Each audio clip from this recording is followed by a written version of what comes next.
to you, you're gonna have to make it on your own. Because this world we live in is tough. It's tough. It will beat you down. The world and the life that we live in is the ultimate competitor. The world's tough. The world's tough. It will try to take you out. It will find your weakness and it will just hammer you. So it's time to get back to work. Get back to work. Stop hearing yourself talk. Get off the podcast. Don't be on social media too much. Cut out all the fucking noise. Get back to the fucking mental lab. Because that's where the knowledge came from. You need to get to a point in your life where there's nothing can hurt you because you know exactly who you are. You've faced your demons. You were able to hear all your past traumas. You were able to listen to them. You're able to say, okay, now I can now talk to people about what I went through. I'm no longer embarrassed. I'm no longer ashamed. Being ashamed is one of the biggest things that kill people nowadays. In their minds, kill them from moving forward. I'm ashamed of myself. Don't ever be ashamed of anything you've done in your life. Face it, fix it, make it better. Everything I need is in my mental lab. Everything. Because I'm in constant study of myself.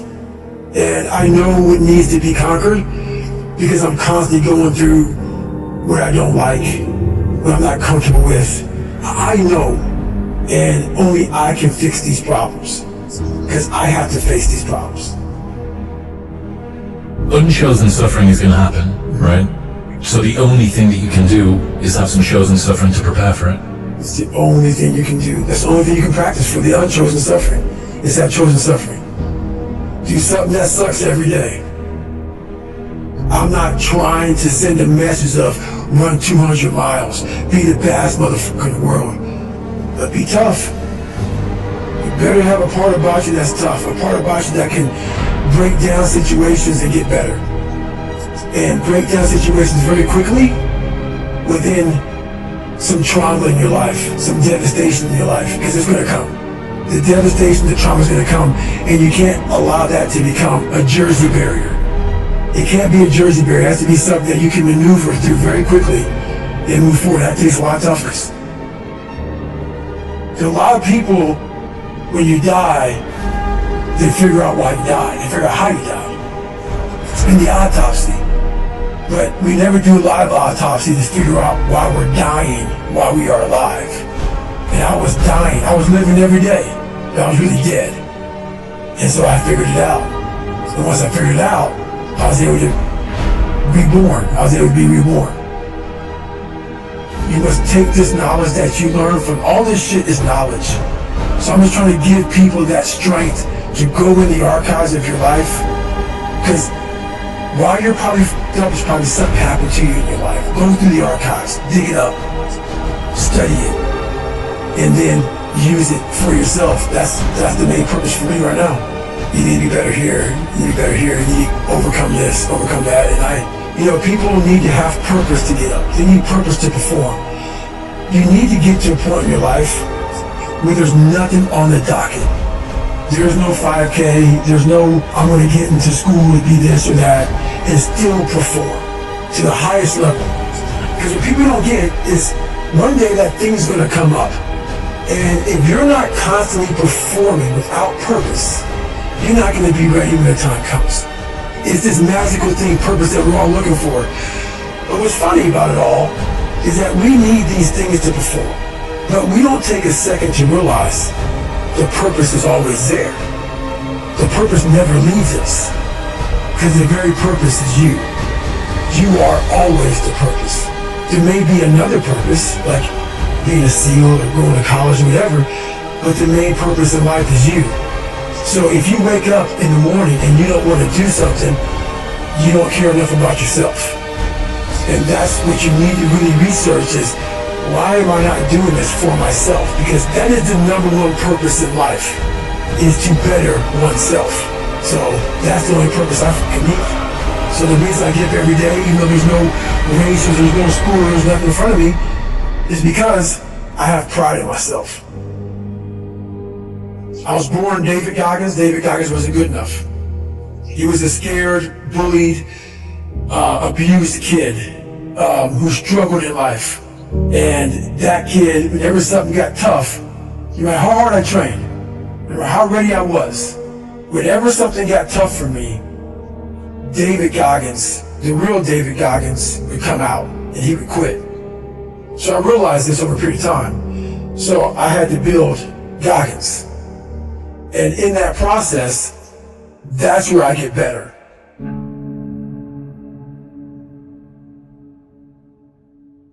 I get better when I'm digging holes in the ground, when I'm waking up early knowing I don't have to do these things. That's where I get better. So it's important to stay hungry. It's important to stay hungry, but it's important more to stay humble within that hunger. So while you're hungry, a lot of people are hungry, but humility is everything. What was that story about William Crawford, the janitor? Yeah, so this guy won the Medal of Honor. So he won the Medal of Honor, which is the highest award in the military. And this guy went to the Air Force Academy, and he was a janitor. And no one knew who this man was. He had the highest award in all the military for heroics. For heroics, saving lives, putting his life on the line. You know, could have been killed. And he is now basically, you know, cleaning shitters for young kids. And we can all imagine how that probably went. You know, there's probably some, you know, little bit of taunting here and there. He just sat there and cleaned the shitter. So that's why he's in my trained humility part, because for this man to be at the level he was and have that kind of humility to go, I'm a Medal of Honor winner, but I'm gonna put that in my closet, and I'm gonna pick up my broom and dustpan, and I'm gonna pick up, you know, this rag and clean this for these young men. That right there is amazing for me, man. That's where you grow. That's growth, huge growth. And also it shows that he was doing his job. He was a servant. He didn't look at himself any better than anybody else. The second you do that, you're totally lost. You cannot look at yourself like people, with me even. I always look at people. I know where you are. I know where, because I've been there. That's why I help so many people out. I've never been above you. I've always pretty much been beneath you, and that's where my knowledge came from. So I know how to reach those people who are in the dungeon, because I've been there so many times. You have to be your best self and your least motivated. And that's the tricky part about all that. Motivation is just a word. You have to have these different things in your mind on where you want to go, and know that motivation is not going to get me there. Because I'm not going to always be motivated. Chaco said the exact same thing. You said that discipline eats motivation for breakfast. And discipline is good too. But without a clear headspace, there's no discipline. What do you mean? So, let's say we have a circuit breaker, okay? And I'm loading everything up to one circuit. Just load it up. It's gonna fucking blow. But once that thing blows, man, the circuit's all fucked up. You gotta have each thing plugged into the right spot, like a fucking crowded garage. You can't put anything in it. Once your brain is crowded, discipline is great, motivation is great. But if you can't fit it in your brain because it's all fucking cluttered with shit, there's no discipline. You may have it sometimes when it fits in that crowded garage of your mind, but you don't have the consistency that you need to have with that discipline. I call it mental zones. Is you're organizing your mind so you can put that discipline. So a lot of people talk about discipline. Okay, great. Why do you fall off the wagon? Why can't I continue with this routine? Going to the gym, being better, waking up early, eating the right foods. It's because maybe it's your kids, maybe it's your wife, maybe it's your job. And it's all just stuffed in your fucking brain. You don't have it compartmentalized and organized in these nice shelves. A lot of people whose brain, hey, where's my bills? Let me look. They're throwing they're looking through tones, they're all fucked up. So where am I gonna put discipline in that mind if I can't find other shit? You gotta be able to find all these different things in your mind. Oh, I can put discipline right there. If your life is not organized, and your life being everything around you, because it takes one little piece of an outside interference to clutter your whole mind. Your mind has to always be clear. That's why I meditate 2 hours every single night. Because I refresh, I reorganize the garage, which is my mind, every night. So then discipline's in there, organization, everything is in its right spot. I'm waking up and I'm giving myself all this armor. So when I come out in the world, I'm ready. I'm not waking up late. I'm not rushing around. I'm not disorganized. So when I wake up, I'm ready to go. Why is the truth so important? You have to have the truth to have a starting point. And your true self is found in that very uncomfortable zone. We all look for toughness. We all want it. But we look for it in a comfortable environment. You will not find toughness in a comfortable environment. Those of you who are listening to this, you will not find it. The only way you find it is to drown yourself in a position where you're just out of sorts, where you can't swim and you're drowning. You're drowning. And you say, "No, man, Dad." Once you come face to face with who you are, you have a starting point. It's in our head saying, "You know what, man, dude, you're not doing shit. You're wasting a bunch of percentage here. In this other 80% is suffering, pain, failure, self-doubt, darkness, and then a whole bunch of light. But to get to this light, you gotta go through all of this shit. You're not succeeding, you're not achieving. It's because you're afraid to go in that dark place to find yourself. You're setting goals you know you can reach. And when you do that, that fear, that insecurity, that doubt, that's where you grow. You must always set goals and you think you cannot achieve. And then there you get better. When that alarm clock goes off at 4 or 5 in the morning, your mind says no. You just say, this is what we do. It's what we do now. Because to get to where you want to go, the amount of pain involved, the amount of mental pain, of how many times you're going to have to do something that you don't want to do to get to where you want to go. Every day, you must ask yourself, did I do enough? And then once you do this over and over and over again, it becomes like breathing. I don't want to live this lifestyle, but to get to the other side of this, I have to. So if you really want it, you realize what trying is and what trying is not.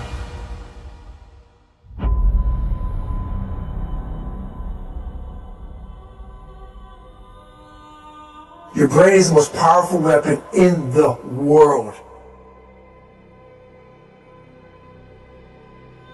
Once you put away your phones and your computers and all that shit we have nowadays, your brain is the only thing you have when you're going through depression, when you're going through hard times, when you're going through death, real life shit.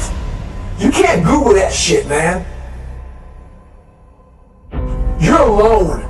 You're alone. You may have a shrink you're going to, you may have a best friend you're going to, but there's 24 hours in a day where you're alone in this brain.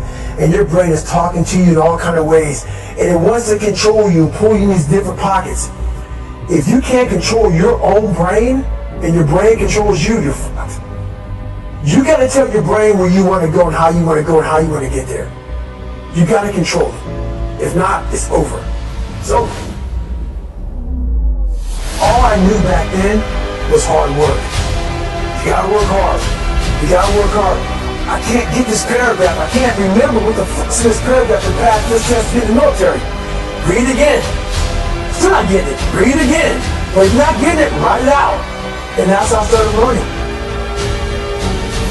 I realized that I keep going back and going back and going back until the shit just becomes, your mind will say, fuck, okay, we're gonna figure it out. We'll find a way. Because he is not going to stop. It's not, I'm gonna try one more time. No, long time goes off, we're going back. I can't read right, we're going back. I gave myself no way out, and my mind realized that. It's okay, we're gonna adapt and overcome now. That was my mindset. And that's how you get through things. You immerse yourself wherever it is, and you become that. I became hell. And that became my new norm. I gave myself no way out. There was nothing outside these walls of hell. Nothing.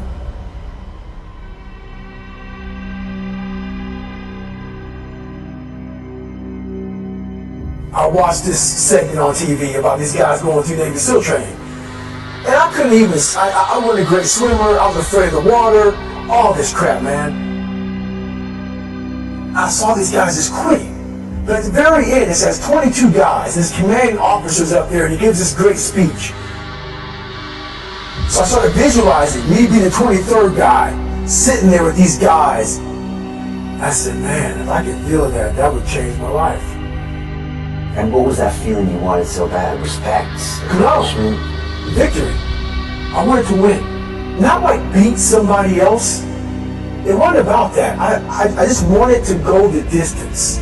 Everything in my life when something got hard, I quit. I had to work harder than you, so I quit. Like, man, if I could just go that distance, that extra mile, to just go, just to finish. I want to finish. I want to feel victory. And victory for me wasn't winning, it was just finishing. So I said, you know what? If I could feel like these guys feel, it would change my life. And literally, I started feeling victory just by putting myself in the battle. I started realizing, man, just by going to war with myself every day and putting these challenges and these goals and these obstacles, these insurmountable obstacles, now we can move from there. If you look at it as, man, I'm broken and I'm still here. And I'm fighting, and I'm gonna find a way to get through this. Because I have no other place to go. It gives you a lot of power. And no one really finds himself without going through trials, tribulations, suffering, accountability. And accountability is suffering. Being accountable every day for doing right for yourself and the people next to you, it's miserable. The more I do this, the more I gain confidence. And then the more I gain confidence, the more I realize, fuck these Navy SEALs, man. These guys can't do what I'm doing right now. I had no coach, had no trainer, had no money. I didn't know how to lose weight. I had no knowledge of what I was doing. I was just working. I was just sacrificing. But I would have never found these tools.